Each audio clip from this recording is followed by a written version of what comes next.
गुरुर्ब्रह्मा गुरुर्विष्णू गुरुर्देवो महेश्वरा गुरु साक्षात् परब्रह्म तस्मै श्री गुरवे नमः।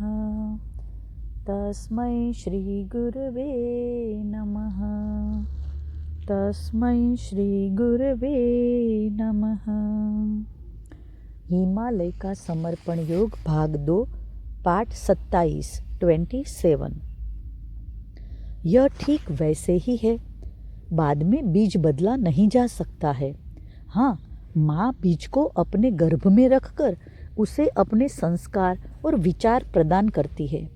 वह माँ बच्चे को विकसित कर सकती है पर बदल नहीं सकती है। माँ बीज को खाद व पानी देने का काम करती है।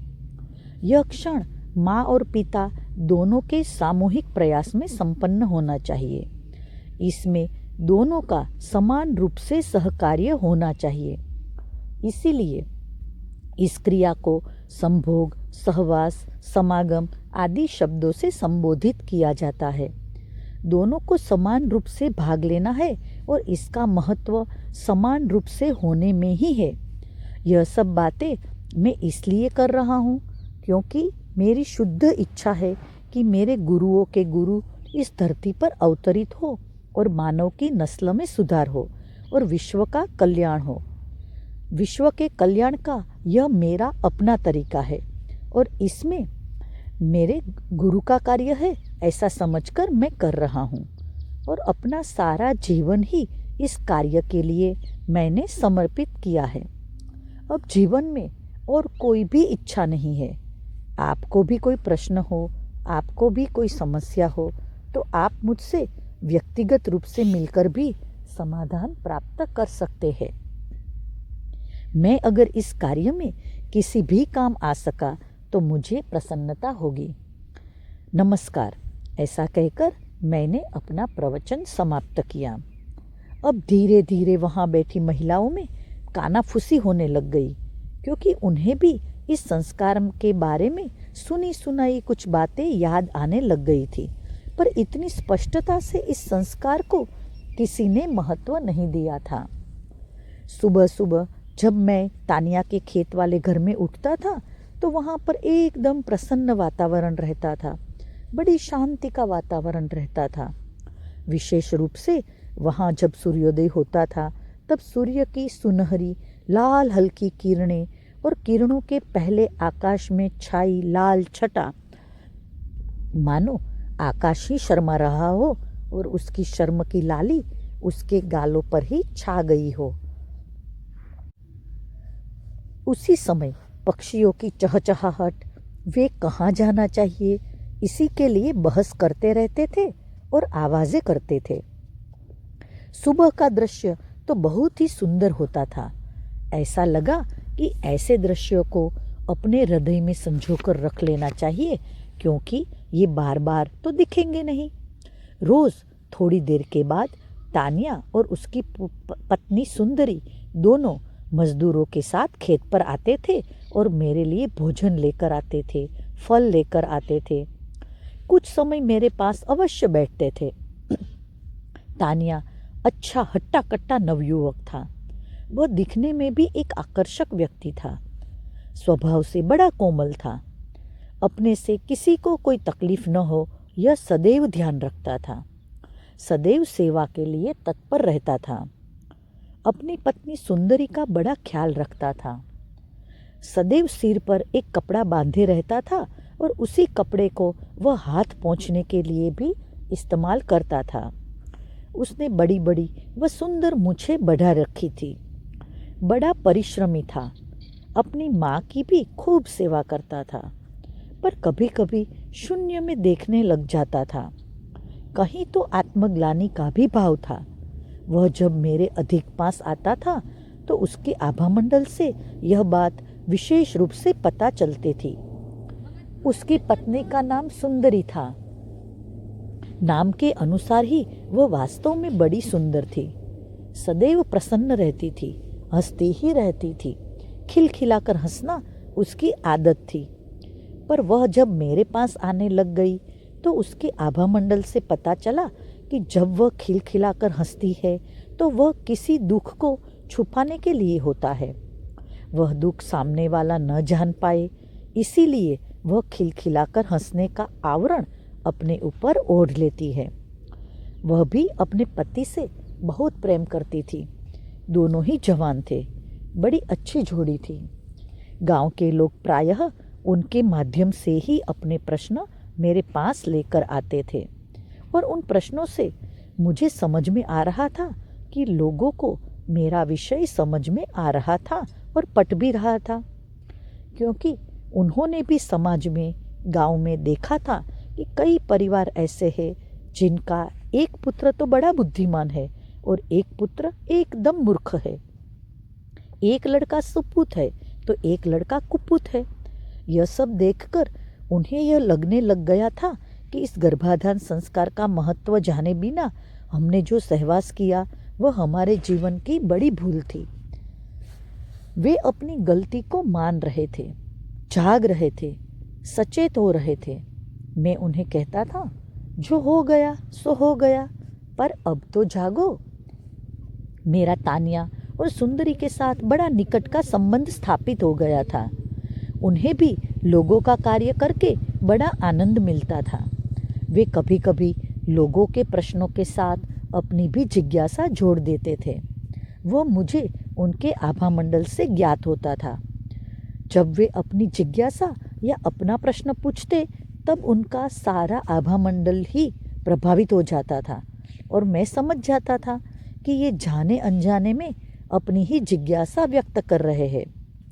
जब वे किसी का प्रश्न पूछते तो जब मैं उत्तर देता था तो एक बड़ी अच्छी आध्यात्मिक स्थिति में जाकर देता था। कई बार तो वे उत्तर सुनकर ही सो जाते थे। वे मुझसे डरते भी थे और मुझ पर अपार श्रद्धा भी रखते थे। काफ़ी बड़ी खेती थी जो उनके साथ के मजदूर संभालते थे। ये दोनों तो मेरी ही सेवा अधिक करते थे। बीच में दोपहर के समय खेतों में भी जाकर आते थे।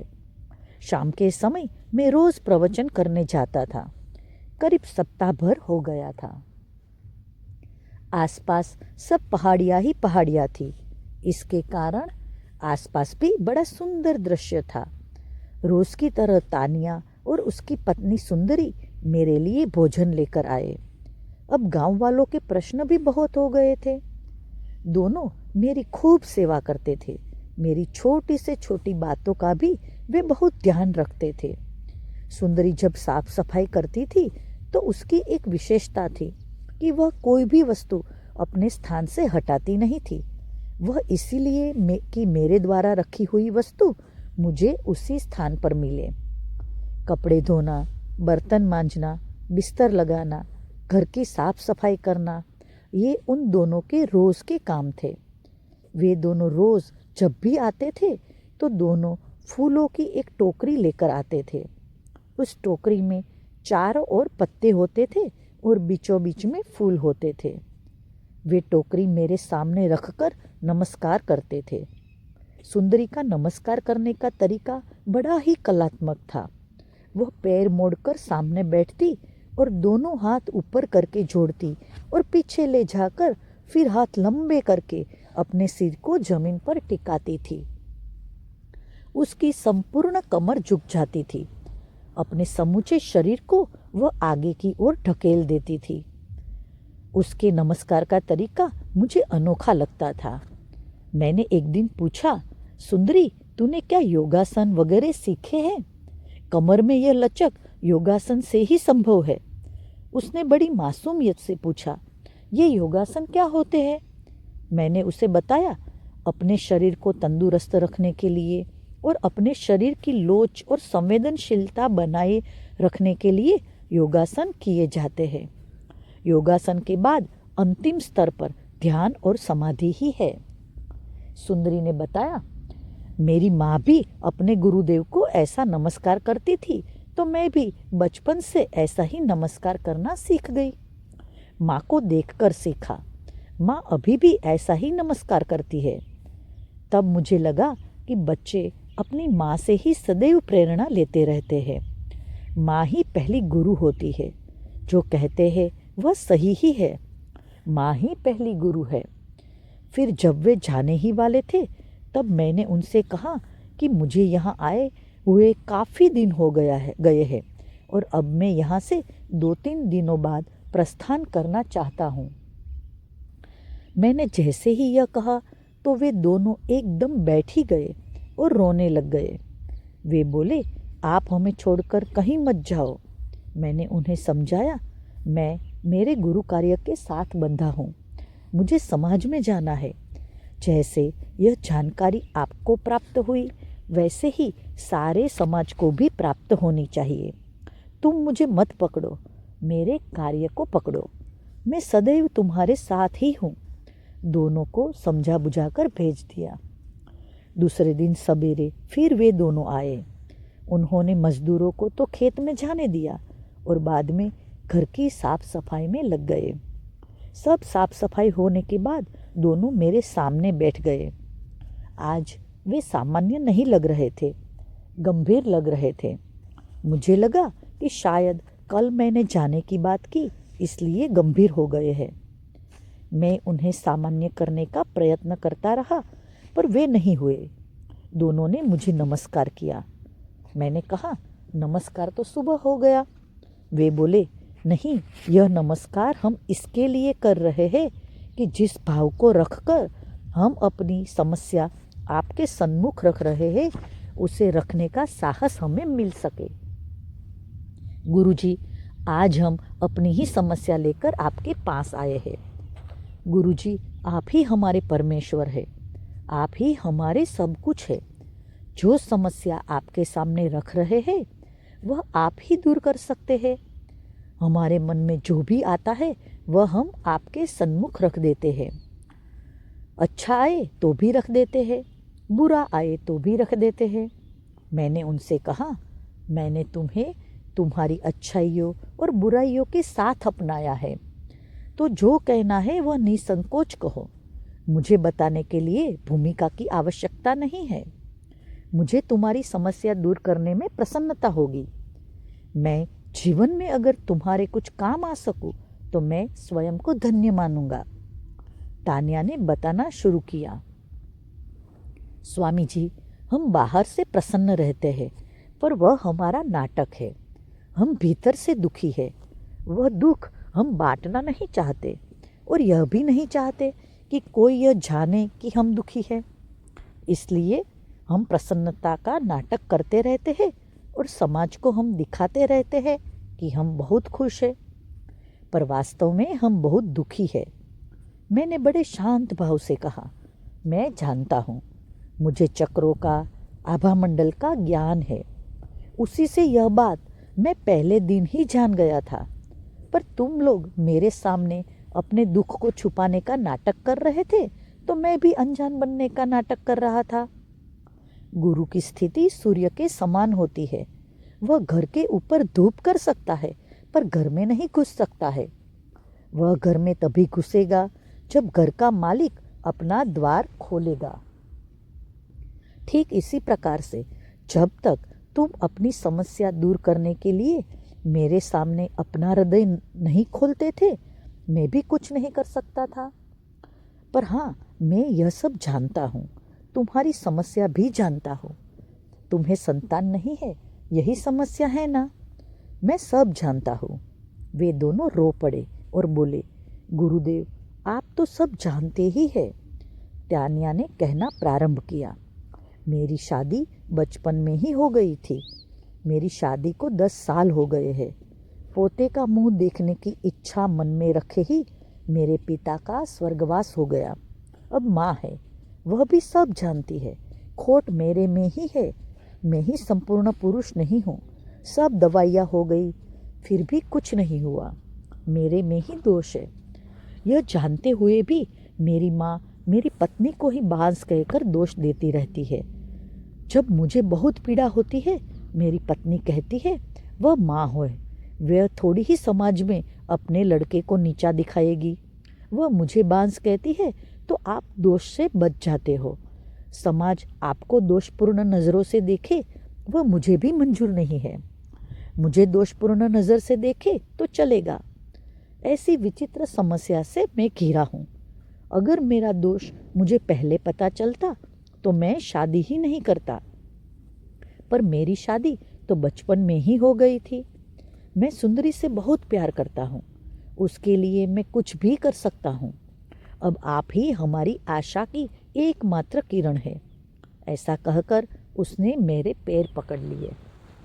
मैंने उसे उठाया और उसके आंसू पोंछ और कहा, यह पुरुषत्व का मामला बड़ा नाजुक मामला होता है। इतनी जल्दी निराश होने की आवश्यकता नहीं है। कभी कभी देर सबेर हो जाती है। तुम इतनी चिंता मत करो, सब ठीक हो जाएगा। नियमित ध्यान साधना करो, सब संतुलित हो जाएगा। अब इतने प्रवचन तो सुने, तुम भी एक पुण्यात्मा को जन्म दोगे। तुम्हारे घर में भी एक पुण्यात्मा जन्म लेगा। वे दोनों प्रसन्न हो गए। तान्या कहने लगा, गुरुदेव, हम यही चाहते हैं। आपके प्रवचनों से हमारी भी इच्छा हुई कि हमारे घर में भी एक पुण्यात्मा जन्म ले। ऐसा होने ही वाला होगा, इसीलिए आज तक हमें संतान नहीं हुई है। गुरुदेव, आप मेरी पत्नी को आशीर्वाद दीजिए ताकि हमारी समस्या दूर हो सके। सुंदरी ने भी मेरे पैर पकड़ लिए। मैंने उसके सिर पर हाथ रखा और उसे शांत किया। तानिया ने कहा, गुरुदेव, आप मेरी पत्नी को स्वीकार कीजिए। मैंने कहा, मैंने तुम दोनों को ही स्वीकार किया है। तुम जैसे हो वैसे ही मेरे हो, बस और क्या कहूँ। तानिया ने हाथ जोड़कर कहा, मेरी पत्नी को शरीर से स्वीकार कीजिए। आप मेरी पत्नी से शारीरिक संबंध बनाकर उसको स्वीकार करने की कृपा करें। मैं जानता हूँ आप पवित्र है, निर्मल है। आपके मन में कोई वासना या विकार नहीं है और न ही सुंदरी के मन में कोई काम का विचार है। सुंदरी आपके प्रसाद को पाकर धन्य हो जाएगी। हम ये सब भावना में आकर नहीं कह रहे हैं। हम दोनों ने इस संबंध में संपूर्ण विचार किया है। हमारे समाज में यह प्रथा है कि अगर कोई पुरुष मेरे जैसा हो तो वह अपनी पत्नी को अपने गांव के किसी पवित्र पुजारी से गर्भवती करवाता है। गांव का पुजारी वीर्यदान करता है और उस स्त्री को संतान की प्राप्ति हो जाती है। ऐसी प्रथा हमारे यहाँ सालों से चल रही है। इसलिए कौन पुरुष नपुंसक है यह किसी को भी पता ही नहीं चलता है। बड़े बड़े जमींदार भी इस तरीके से संतान प्राप्ति कर लेते हैं। इससे दो फायदे रहते हैं। एक ओर निसंतान को संतान प्राप्त हो जाती है और दूसरी ओर पुरुष का भी दोष छुपा रहता है। यह मेरा भी विचार था और यह विचार मैंने जब सुंदरी को बताया तो वह उसके लिए राजी नहीं हुई। सुंदरी ने कहा, मुझे परमात्मा की इच्छा से हटकर कुछ नहीं चाहिए। अगर मेरे जीवन में संतान सुख नहीं है तो नहीं सही, पर मैं अलग तरीका नहीं अपनाऊंगी।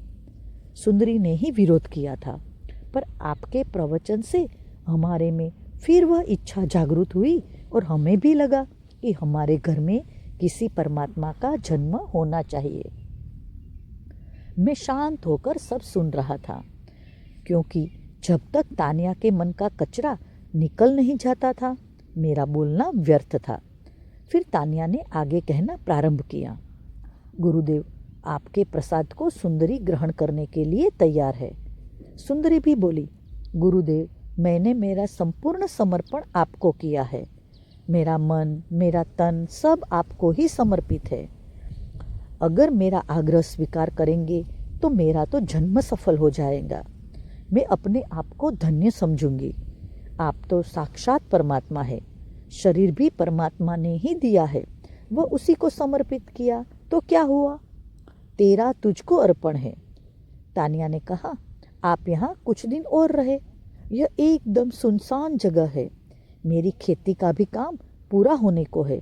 यहाँ अब मजदूर भी नहीं आएंगे। यहाँ पर रोज मैं सुंदरी को लेकर आते रहूँगा। मैं उसे आपको सौंपकर बाहर आपके प्रसाद की प्रतीक्षा करूँगा। किसी को भी पता नहीं चलेगा, कोई भी नहीं देखेगा। आपकी कृपा में हमें भी प्रसाद मिल जाएगा और मेरी माँ भी अपने पोते का मुख देखकर धन्य हो जाएगी। आपकी कृपा में वह भी प्रसन्न हो जाएगी। इस निर्णय से हम सब सुखी हो जाएंगे। मेरे पास जीवन में सब कुछ आपका ही दिया हुआ है, बस यह दान दे दीजिए, मैं आपके पैर पकड़ता हूँ। आप तो साक्षात परमात्मा है, आपके माध्यम से पुण्यात्मा ही जन्म लेगा। आप मुझ पर ही नहीं, इस सारे प्रदेश पर कृपा कर रहे हैं। उस पुण्यात्मा को पाकर हमारा सारा प्रदेश ही धन्य हो जाएगा। यह एक पवित्र कार्य है। यह पवित्र कार्य आपके सानिध्य में घटित हो, इससे बड़े सौभाग्य की बात क्या होगी। आप कृपा कीजिए और मेरी पत्नी को आपकी सेवा का अवसर दीजिए। मैंने दोनों को शांत करने के लिए कहना प्रारंभ किया। यह गुरु शिष्य संबंध एक पवित्र संबंध है। उस संबंध की पवित्रता बनाए रखना आवश्यक है। मैं एक विवाहित पुरुष हूँ, मेरी भी पत्नी है। मैं भी मेरी पत्नी से बहुत प्रेम करता हूँ। मैं अपनी पत्नी का स्थान किसी भी स्त्री को नहीं दे सकता, क्योंकि बाकी सब स्त्रियाँ मेरे लिए माँ के समान है। मेरी इस ध्यान साधना के पीछे मेरी पत्नी की तपस्या और विश्वास है। उसने मुझ पर संपूर्ण विश्वास के साथ जंगल में भेजा है। मैं उसके विश्वास को तोड़ नहीं सकता, वही मेरी शक्ति है। तुम्हारी पत्नी सुंदर है, सुशील है, पर मेरे लिए माँ के समान है। वह मेरी माँ है, तो भला एक पुत्र अपनी माँ से सहवास कैसे कर सकता है, और वह सहवास पवित्र कैसे हो सकता है। और जब संबंध अपवित्र हो तो पुण्यात्मा कैसे जन्म ले सकती है। ऐसे विचार करना भी पाप है। मैं केवल शरीर से ही नहीं, विचारों से भी पवित्र हूँ। मुझे ऐसे बुरे विचार भी कभी नहीं आते हैं। सब स्त्रियों में मैं सदैव कुंडलिनी माँ के दर्शन करता हूँ।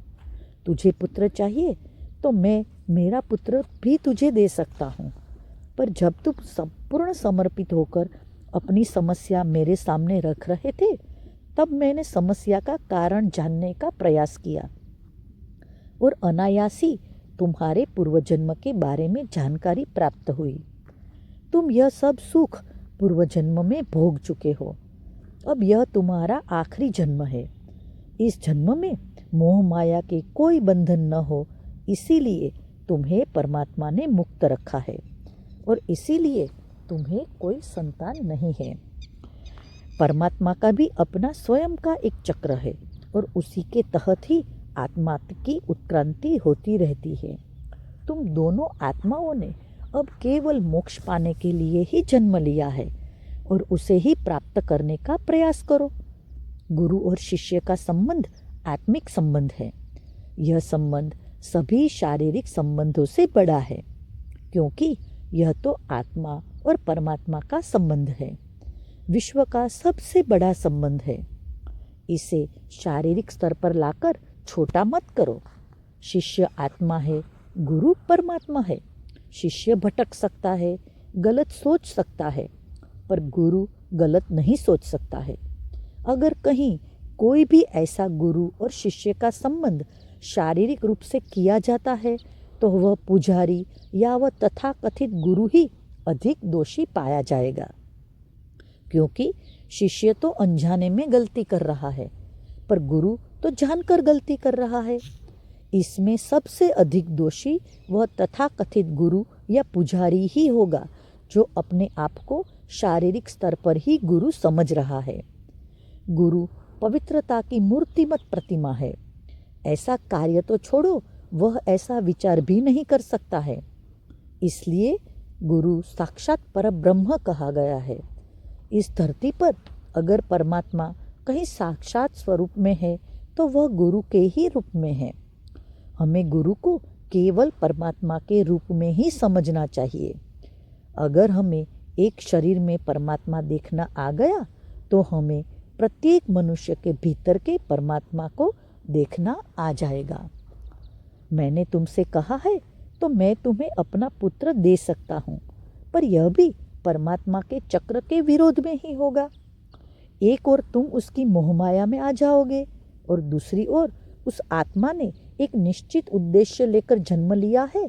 उसे जो आवश्यक वातावरण मेरे घर में मिल सकता है, वह भी उससे वंचित रह जाएगी, तो उसका भी नुकसान है, तुम्हारा भी नुकसान है।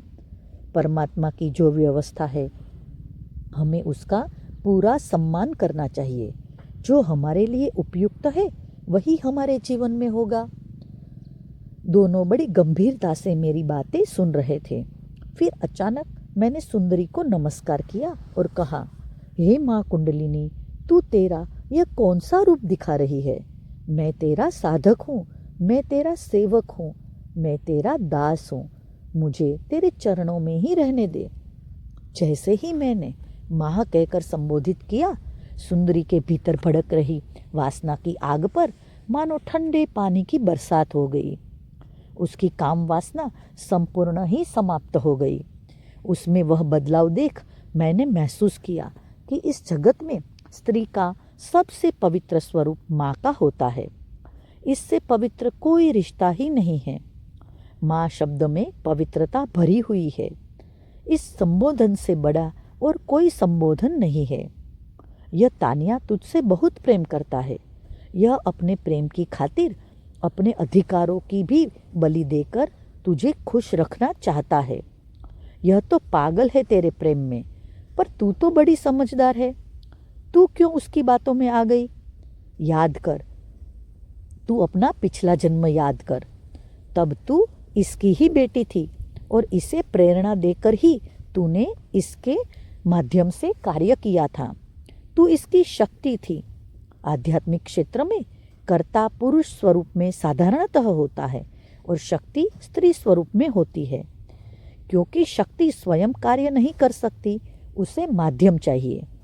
वास्तव में आध्यात्मिक साधना भी क्या है? कर्ता से अकर्ता तक की यात्रा है। कर्ता से शक्ति तक की यात्रा है। यह यात्रा पूर्ण हो जाने पर कर्ता शक्ति में समाहित हो जाता है और फिर उसे दूसरे माध्यम की आवश्यकता पड़ती है अपना कार्य आगे बढ़ाने के लिए। कार्य करना और शक्ति प्राप्त करना, ये दोनों अलग अलग साधनाएं हैं। शक्ति आत्मा से प्राप्त होती है और कार्य शरीर के माध्यम से होता है। पिछले जन्म में भी यह करता था, तू शक्ति थी, और इस जन्म में भी यह करता ही है और तू शक्ति ही है।